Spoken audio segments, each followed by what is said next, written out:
Super, merci. Non, c'est pas ça.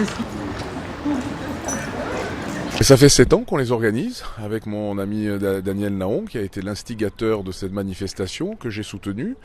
L'objectif c'est toujours le même, c'est-à-dire d'avoir à la fois des débats scientifiques de haut niveau avec les meilleures personnalités qui viennent de France, d'Europe, pour parler de thèmes particuliers ayant trait à la nature, l'environnement, au développement durable, à l'avenir de nos sociétés, à l'avenir de notre planète. Et en même temps, ces hauts débats scientifiques qui doivent être ouverts au grand public, au plus grand nombre, de façon à ce qu'on diffuse l'importance que la science doit avoir aujourd'hui et doit conserver pour l'avenir de notre société. L'ambition que nous avons avec le Technopôle de l'Arbois, c'est de faire en sorte que la science soit au cœur de nos problématiques, au cœur de la vie intellectuelle, de la vie publique, de la vie politique. Et c'est cette tâche-là qu'on s'est assignée depuis 7 ans, avec un certain succès, il faut bien reconnaître, quand on voit le nombre de personnes qui viennent participer à ces rencontres. Le Technopôle, moi j'en suis très fier, c'est un lieu que Daniel d'ailleurs a contribué aussi à créer en son temps, et qui est un lieu où justement on se rend compte combien la science, l'économie, l'université, l'entreprise, lorsqu'on les met dans un même lieu, lorsqu'on décide de les faire travailler ensemble, donc quand on décide de les faire se parler, échanger, est producteur de richesse, est producteur de créativité, est producteur de création et de création d'entreprise, et donc est créateur d'emplois. On est un aboutissement d'un long processus, et heureusement, cet aboutissement est intelligent. Et comme il est intelligent, pour survivre, il invente des tas de choses, il innove. Et l'homme que nous sommes aujourd'hui, les hommes que nous sommes aujourd'hui, ne ressembleront pas aux hommes de demain. Donc c'est constamment en évolution. Et je rebondis sur ce que disait Alexandre Medvedovski, la science est le nouveau paradigme économique. Il faut se rendre compte que l'économie américaine, aujourd'hui, les 40% de l'économie américaine repose sur les découvertes des 15 dernières années. Donc le progrès à venir dans ce long cheminement de plus de 4,5 milliards d'années va aller très vite. Autrefois, une seule découverte changeait le monde. Aujourd'hui, c'est plusieurs découvertes en une année.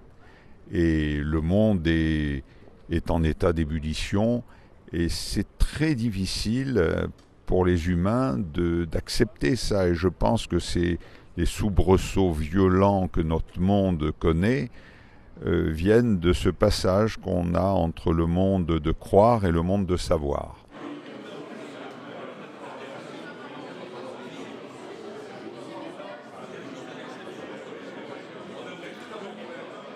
Voilà, je suis un passionné de l'économie de la santé parce que c'est un champ que les économistes désertent. Enfin, j'exagère un peu.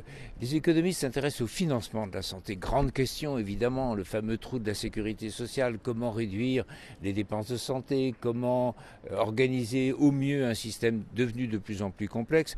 Le débat sur la loi de Marisol Touraine en est un exemple récent. Et il déserte un autre champ qui est à mon avis presque plus important, même à moyen terme, c'est le véritable questionnement qu'il faut développer. Comment permettre à ce secteur un vrai développement. Comme on dit, la santé n'a pas de prix, c'est la base de la vie humaine, c'est le bien préféré, celui que nous cherchons à conserver le plus longtemps possible. C'est 10% du PIB, c'est un secteur qui est très riche en emplois. Évidemment, il y a tous les services à la personne. C'est un secteur, on l'oublie aussi, qui est très industriel, avec une quantité de R&D énorme, avec des potentialités qui sont liées au vieillissement des populations, mais qui sont également des potentialités au niveau mondial.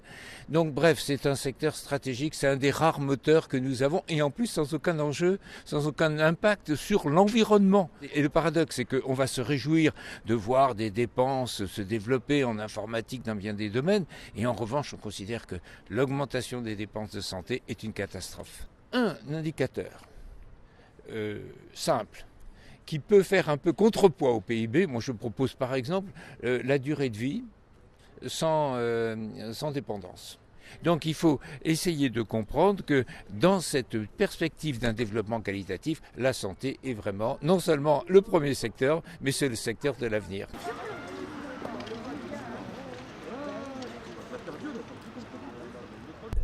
Aujourd'hui, cette vision purement culturelle, au fond, des relations entre les sociétés et la nature ne suffit pas. Parce que la science a tout transformé. Et la science fait bouger profondément la vision que les sociétés ont de la nature. Et c'est ces trois termes que nous avons voulu mettre en évidence dans ces journées de cette année. Bien, écoutez, personnellement, je viens depuis l'origine. J'avoue que j'ai une très grande admiration pour le travail qui a été fait. Et celle-ci en particulier semble encore meilleure que celle de l'année dernière et celle de l'année d'avant. C'est absolument remarquable. C'est d'ailleurs une gageure parce qu'il y a énormément de conférences. Et on n'en trouve pas une seule qui soit, je dirais, moins intéressante que les autres. Enfin, elles sont toutes d'un niveau absolument exceptionnel. Au-delà de la nature et l'homme, c'est la nature et la société, c'est-à-dire l'homme organisé, n'est-ce pas? Et ce qui n'est pas tout à fait la même chose. Bon, écoutez, je crois qu'on est au cœur des grands problèmes actuels, hein. C'est du passé actuel. C'est vraiment, tout est là, hein, donc. La nature et les sociétés, comment on vit, comment on est arrivé à ce stade, quelle est notre histoire, quels sont nos risques, comment ça va évoluer, comment nous allons mourir. Enfin bon, je pense que c'est vraiment le cœur de tout ce qui fait un peu notre raison de vivre. Qu'est-ce que peut apporter la science dans cette compréhension des choses? D'abord la connaissance pour comprendre ce qui s'est passé et pour agir.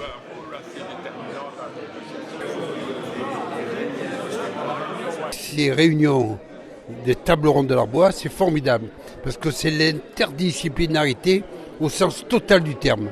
C'est pas de la multidisciplinarité, c'est l'interdisciplinarité parce qu'il y a des réflexions en tous les domaines de la science.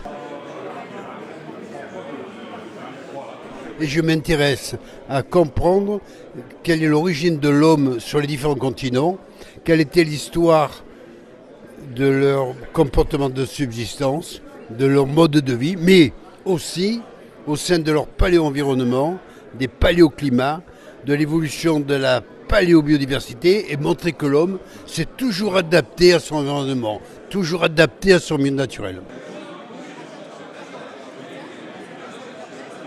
La nature et la société, puisque c'est aujourd'hui le sujet, mais je crois que pour quelqu'un comme moi, c'est permettre de découvrir des disciplines et des compréhensions des problèmes qu'on n'a pas nécessairement à tel niveau. Et que grâce à la science et à la technologie, on rencontrera des défis.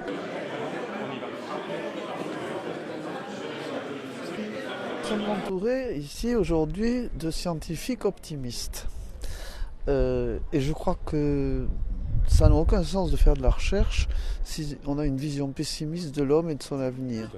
Donc, je partage l'optimisme de mes collègues scientifiques.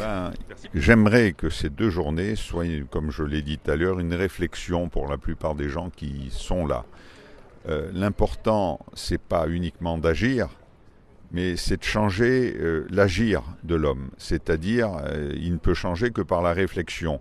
Et quand vous entendez des gens complètement différents aborder des problèmes sous des aspects différents, nature, société et science, je pense sincèrement que l'on aura là une façon de changer le monde.